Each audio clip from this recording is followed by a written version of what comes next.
Hello again, and welcome to this edition of Political Breakfast. I'm your host, Lisa Rayam, and here with me today are Republican strategist Brian Robinson and Democratic strategist Tharon Johnson. You know, we've been talking about the governor's race quite a bit, but let's switch gears today and let's talk taxes. Republican Lieutenant Governor Burt Jones introduced legislation in the Senate to cut the state's income tax for most Georgians.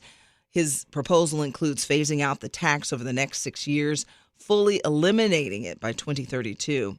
Meanwhile, on the House side, there's a similar proposal to cut property taxes. Tharon, you've been down there at the Gold Dome. What are your feelings about that? What are you hearing and what are you sensing?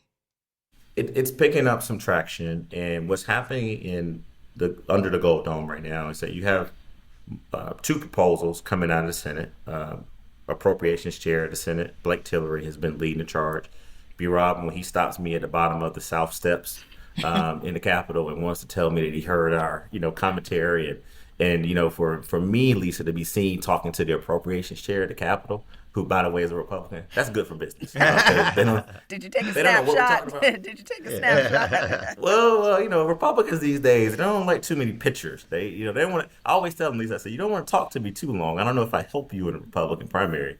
But good old Derek Dooley gave me a hug the other day. Shout out to Derek for giving me a hug, Athens boy. But I told him don't post a picture. I was like, don't post a picture. Yeah. So Derek Dooley, for whatever reason, acts like he did, like every time he's never seen me before. So that's my Derek Dooley. He don't feel the love, B-Rob. It's Athens boys. We stick together, man. We stick together. But so Lisa is getting traction. The Lieutenant Governor, Chairman Tillery, and others are fully behind this. You also have former Majority Leader Steve Gooch, who is talking about this. So that's what's going on the Senate side. And it will be very interesting to see, and Brian can give us some intel on this, is that how they're going to really will and deal to what comes first, because we do know the Speaker has a property tax bill. But listen, Tillery is being very bullish about how he believes, and I'm still waiting to see the details. Remember, the devil's in the details, how this is going to help working class Georgians, particularly those that are making under $100,000 over time. Now, B-Rob is going to tell you it will. I'm not saying it won't. I just want to see more details. And this will be amended, Lisa. The version that we're seeing right now is not going to be the version if it passed. You're going to have Democrats and Republicans put some language in there. It's going to be debated, but we'll see how much momentum it gets before crossover day. Yeah. Look, we got two big, bold plans on the Senate and House side. What Speaker Burns and Ways and Means Chairman Shaw Blackman on the House side are doing would eliminate the property tax on your homesteaded homes, your personal residence, you'd pay no property tax on. Your county can send you a fee for services, but they have to line item it. It's like you're being charged this for this for that, etc. So I'll pay X amount for my trash service, etc. Which I get, but it should nevertheless be a significant tax burden reduction on people's personal homes. So huge for Gen Zs who are in their starter homes, huge for seniors who are, not making money anymore and are living off savings and are seeing their property tax go up because of the inflation in home prices and backdoor increases because of assessments. So on the Senate side, the income tax would immediately, at least going into 2027, take all Georgians below $50,000 per year off the tax rolls. Married couples making below $100,000 a year off the tax rolls. Everyone else would see their rates come down. It would glide towards zero for everybody by the early 2030s.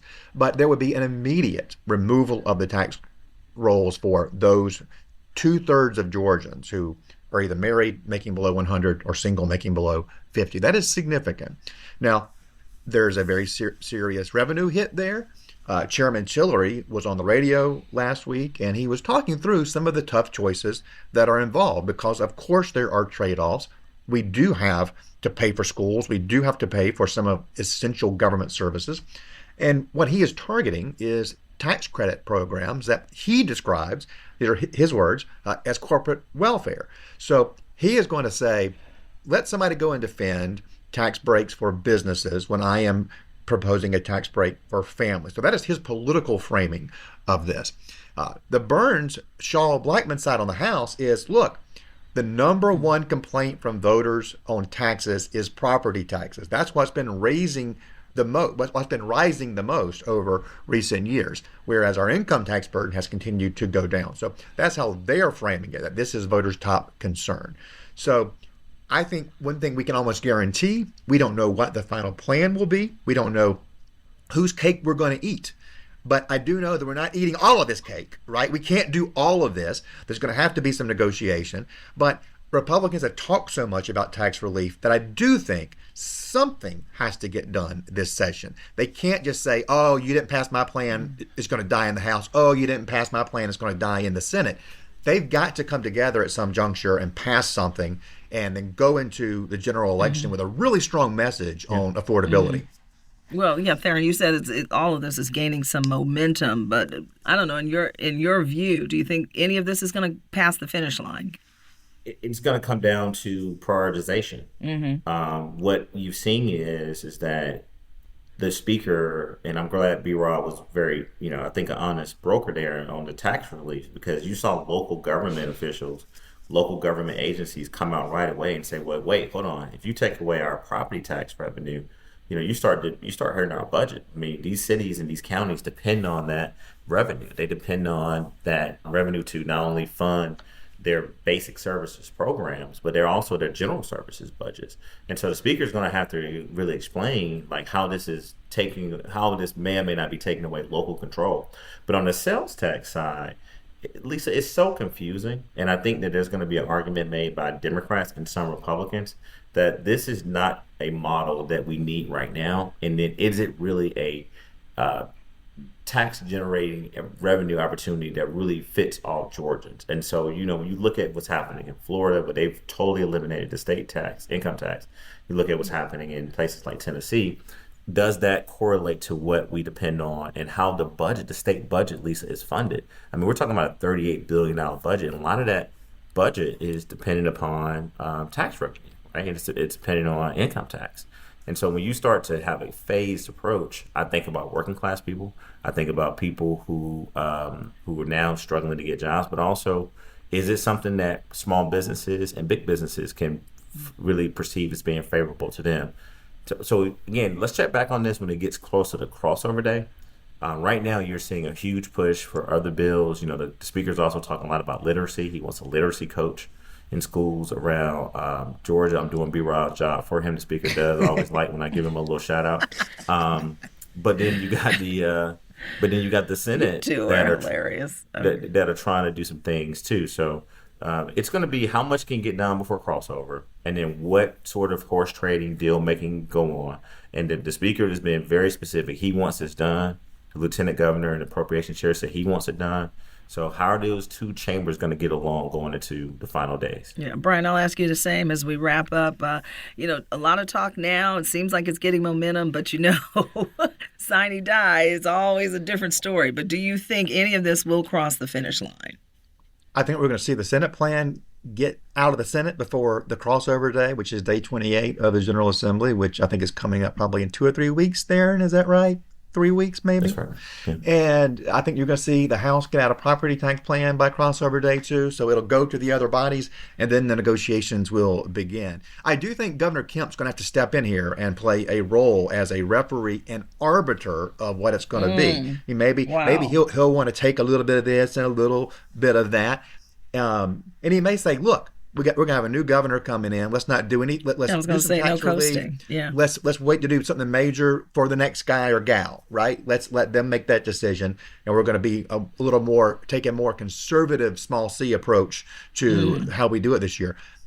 Kemp doesn't always do that. Right. Kemp takes a different approach with the legislature than Governor Deal, my old boss, did. Governor Deal would be bringing them all in right now, going, "Okay, guys, let's get a negotiated settlement here." Kemp lets the process play out a lot more, and we'll deal with it on the back end during bill signing. I think this is too big of a deal to do that. This is too important. I do think he needs to play a role in it. He needs to be a guide, and I think he wants to make sure there's a responsible tax relief plan put into place. So they at least all agree on that. Are they going to do something? Yes, they will do something. Yeah, very interesting. Yeah, you pointed out we need to watch Governor Kemp's role in all of this. And the Democrats, because I can't be on the show as a Democratic strategist to say Democrats they're going to be, Lisa, very focused on this. And they have a tendency to lock down. And they're going to want to get what they want, too. So you can't pass both without some Democratic support. Let me say something on that. Good point. Thank you for putting me back on that path there. And because on the House side, doing some of what they want to do on property taxes would require a constitutional amendment. That means it cannot pass without at least 21 Democrats voting for it. So that is a leverage point for Democrats in the House. What are they going to ask for? Can they agree on one thing to ask for that is permissible on the Republican side, something they can go along with? That's something that you're going to require leadership from the Democratic caucus, from the minority leader, to get the caucus in line and agree on what they're going to ask for. That is where they have their leverage point. Brian Robinson is our Republican strategist that checks in weekly. Tharon Johnson is our Democratic strategist who checks in weekly. Nice chat with you guys. Great show, and we'll do it again next week.